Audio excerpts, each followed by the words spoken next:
His Excellency Ranil Wickremesinghe, the President, His Excellency Ban Ki-moon, the President of the Global Green Growth Institute, Honorable Foreign Minister, Excellencies, distinguished invitees, ladies and gentlemen. Good morning to all of you. It is my great privilege and honor to address this distinguished audience as we deliberate on accelerating Sri Lanka's green growth development pathway. At the very outset, as the Minister of Environment, it is my great honor to extend a very warm welcome to His Excellency, the President, Ranil Wickremesinghe.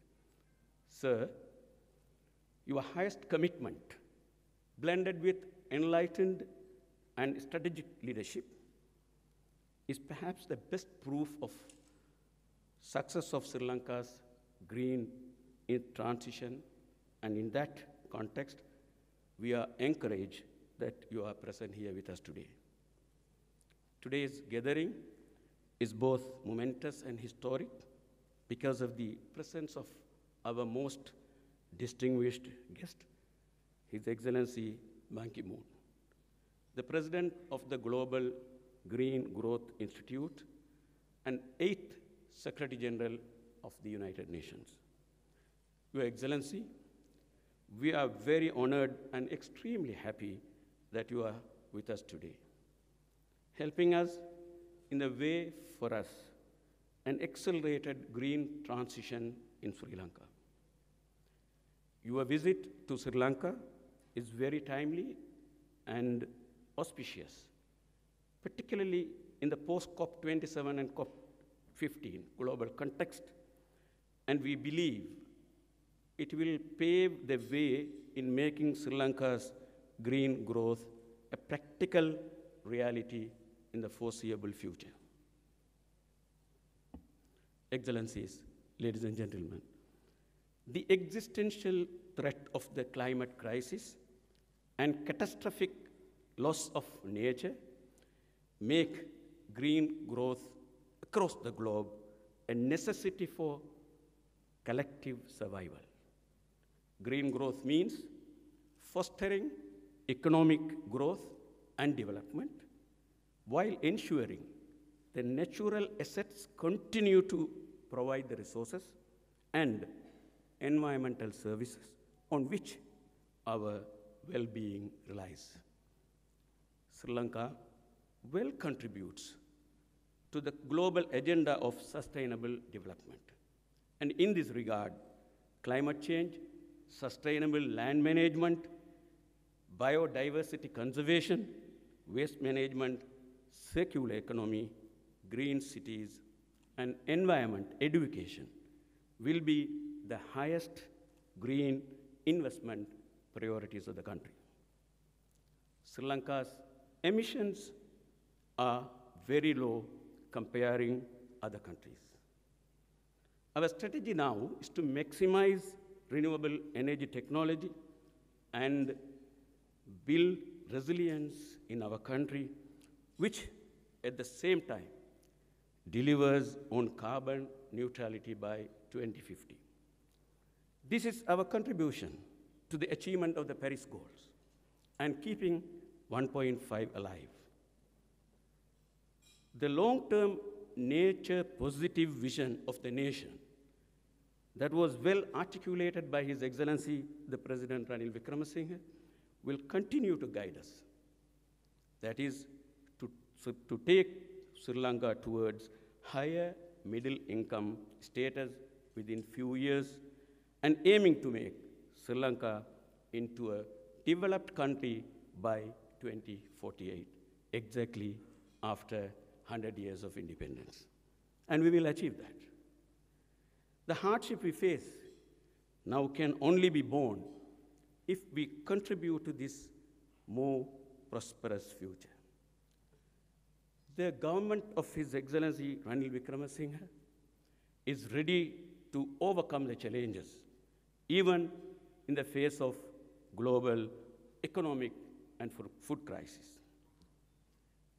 Despite our economic crisis, Sri Lanka has been keeping the green transition at the top of our action plan.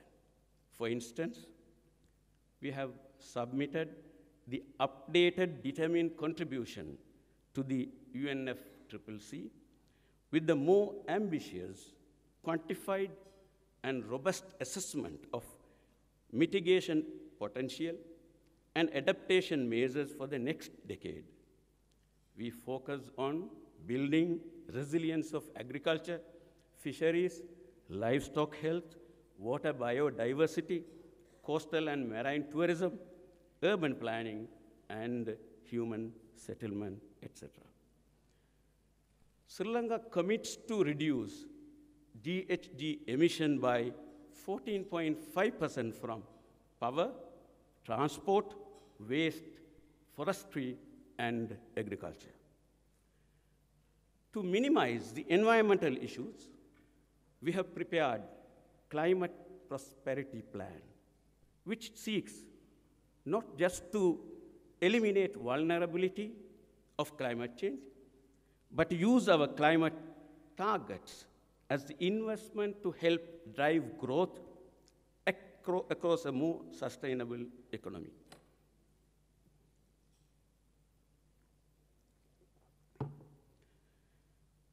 To reach this, we need rapid and sustained economic growth. And the challenge is how to achieve that in a way that is compatible with our climate and other environmental targets. The solution to all this lies in the provision of external funding. I repeat, Excellency, external funding in a sustained manner, thereby facilitating accelerated transition towards blue and green economy. We would like GGGI and other like-minded development partners to consider Sri Lanka as an opportunity where you have the possibility to mold it into a unique development model based on its combined efforts of climate, biodiversity, and debt vulnerabilities. The concept of loss and damage funding as negotiated by developing countries on a multilateral basis was also based on similar principles, which make it more acceptable in a country-level bilateral context. I would like to just mention that in 2016 and 2017, the flood cost us more than $1 billion and 248 lives, and almost, I think, 48 missing. So that is the impact that climate change can make.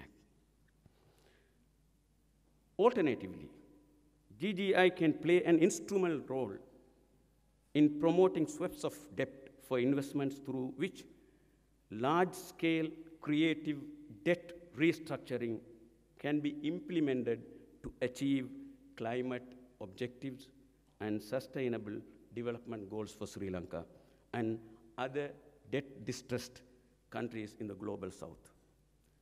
We believe that these are the most desirable and pragmatic forms of support Sri Lanka would require, given its current state of cumulative vulnerability, which I just referred to a while ago.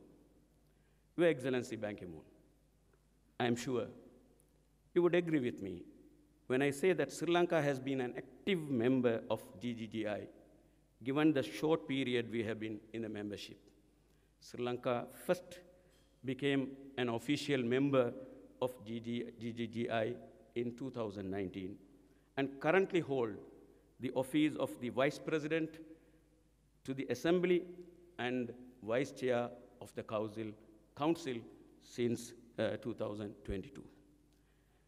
We have been implementing the GCF National Adaptation Planning Readiness Support Program with the support of the GGGI, facilitating adoption of sustainable public transport services for low-carbon city development. Sri Lanka now look forward to a more ambitious phase of partnership with GGGI. The overall objective of this phase is to strengthen previous and complement existing fora on the transformation of Sri Lanka's development to a green growth model. Towards this, we are bringing together all the key stakeholders, groups, so that their expert opinions will be duly heard and recognized. They will accordingly contribute to the dialogue, showcasing strategies and key actions required to enable the acceleration of Sri Lanka's green development agenda, taking on board an integrated, holistic, and inclusive approach. Obviously, the government cannot achieve this alone. We have brought all the key stakeholders together to help us move forward.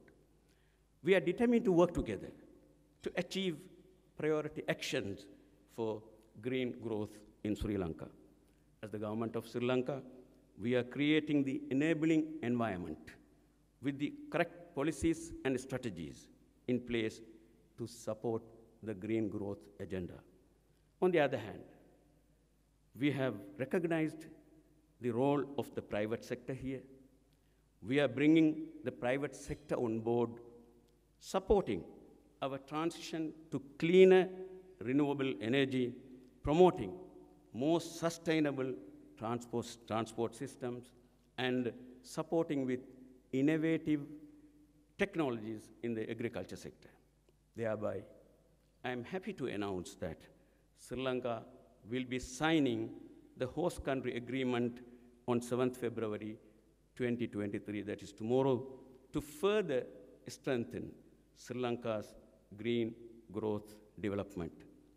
In conclusion, I wish to request all of you excellencies, ladies and gentlemen, pragmatic partnership in our common efforts of Sri Lanka's green transition. And for our distinguished guest, His Excellency Ban Ki-moon, I wish a very productive and a memorable stay in Sri Lanka. Thank you.